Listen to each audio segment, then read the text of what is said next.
Praise the Lord. கர்த்தருடைய பரிசுத்த நாமம் மகிமைப்படுவதாக. இந்த நாளும் இயேசுவின் நாமத்தினால் உங்களுக்கு மகிழ்ச்சியின் நாளாய் அமைவதாக. அன்பான கர்த்தருடைய பிள்ளைகளே, இந்த நாளிலும் கர்த்தர் நமக்கு தருகிறதான வார்த்தை மார்க்கு எழுதின சுவிசேஷம் 5ஆம் அதிகாரம் 38 முதல் 40 வசனங்கள். Mark gospel chapter 5 verses 38 to 40. ஜெப ஆலய தலைவனுடைய வீட்டிலே வந்து சந்தடியையும் மிகவும் அழுது புலம்புகிறவர்களையும் கண்டு உள்ளே பிரவேசித்து, நீங்கள் சந்தடி பண்ணி அழுகிறதென்ன? பிள்ளை மரிக்கவில்லை, நித்திரையாய் இருக்கிறாள் என்றார். அதற்காக அவரை பார்த்து நகைத்தார்கள். எல்லாரையும் அவர் வெளியே போக பண்ணி பிள்ளையின் தகப்பனையும் தாயையும் தம்மோடே வந்தவர்களையும் அழைத்து கொண்டு பிள்ளை இருந்த இடத்தில் பிரவேசித்து. கர்த்தருடைய நாமத்துக்கு மகிமை உண்டாவதாக. இந்த நாளிலும் கர்த்தர் நமக்கு தருகிறதான வார்த்தை, ஒரு உச்சபட்சமான பிரச்சனை நம்மை சுற்றி இருப்பவர்களை அடையாளம் காட்டி ஒரு சரியான ஐக்கியத்துக்கு உங்களை நடத்தும். ஒரு உச்சபட்சமான பிரச்சனை சுற்றி இருப்பவர்களை அடையாளம் காட்டி சரியான ஐக்கியத்திற்கு உங்களை நடத்தும். அன்பானவர்களே, நாம் பிரச்சனைகளை சந்திக்கிற வேளையிலே சில பிரச்சனைகள் உச்சபட்சமான பிரச்சனையாயிருக்கும். இங்கு யவீரு தன்னுடைய மகள் 12 வயது, அவளை இழந்து விட்டான். உச்சபட்சமான பிரச்சனை. மரணம் உச்சபட்சமானது. இப்பொழுது இதை தேவன் அவனுக்கு அனுமதித்தார். அவள் வியாதிப்பட்டிருக்கும் போதே இயேசுவுக்கு தகவல் கொடுக்கப்பட்டது. ஆனால் இயேசு அப்பொழுது வரவில்லை. பிரச்சனையின் உச்சம் அடையும் போதுதான் இயேசு வருகிறார். ஏன் இப்படிப்பட்ட சில காரியங்கள் நம் வாழ்க்கையில் நடக்கின்றன? இந்த கேள்வி உங்கள் மனதில் இருக்குமானால், கர்த்தர் உங்களுக்கு கொடுக்கிற வார்த்தை, அந்த உச்சபட்சமான சூழ்நிலையில் நம்மை சுற்றி இருப்பவர்கள் யார் என்பதையும், அந்த பிரச்சனையை கர்த்தர் மாற்றின பிற்பாடு நீங்கள் உங்கள் பாதையை மாற்ற வேண்டும் என்பதையும் கர்த்தர் கற்றுத்தருகிறார். ஆம் பிரியமானவர்களே, இது ஒரு மிகப்பெரிய சத்தியம். இந்த பாழும் உலகத்தில் நாம் அநேகரை நம்பி வாழும்போது நம்மை சுற்றி இருப்பவர்கள் யார் என்பதை நாம் சந்திக்கும் பிரச்சனைகள் காட்டி கொடுக்கும்.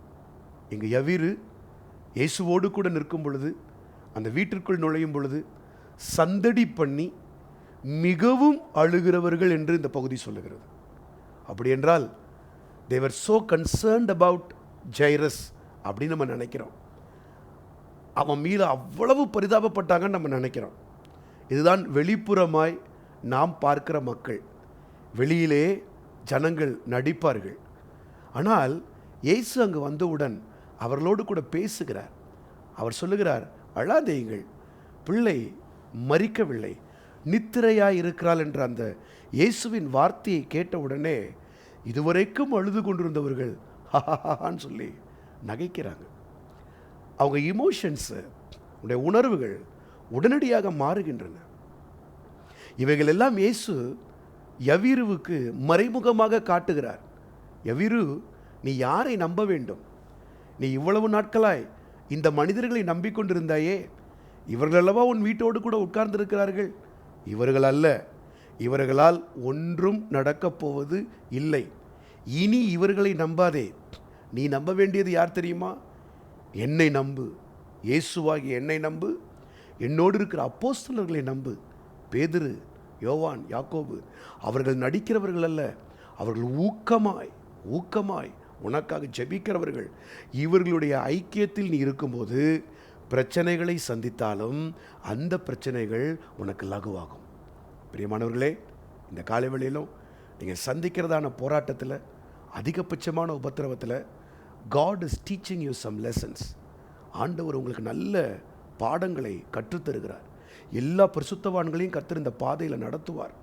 அவர் நடத்தும் போது நாம் கண்டுகொள்ளுவோம் யாரோடு நம்முடைய ஐக்கியம். இன்றைக்கு கர்த்தர் கொடுக்குற ரேமா, சூஸ் யுவர் ஃபெல்லோஷிப். உடைய சரியான ஐக்கியத்தை பரிசுத்தவான்களோடு கூட நீங்கள் தெரிந்து கொள்ளுங்கள். உங்கள் பிரச்சனையும் மாறும். அடுத்த கட்ட பாதையை கர்த்தர் சீராக்கி உங்களை நடத்துவார். கர்த்தர் தாமே இந்த காலைவெளியிலும் நல்ல ஐக்கியத்தை உங்களுக்கு கொடுத்து உங்களை நடத்துவாராக. ஜெபிப்போமா? பிதாவே, இந்த நாளிலும் எங்களை உம்முடைய கரத்திலே ஒப்புக் கொடுக்கிறோம்.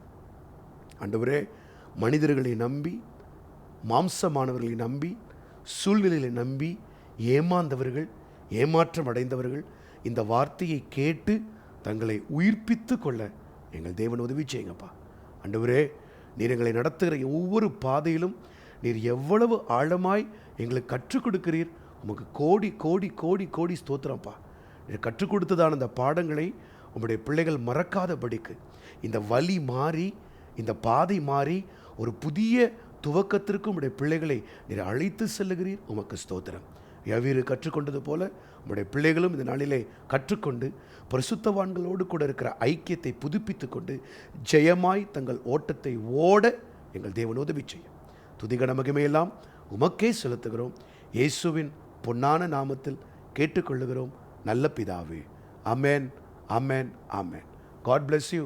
கர்த்தர் இந்த நாளிலும் உங்கள் ஐக்கியத்தை ஸ்திரப்படுத்துவாராக. ஆமென்.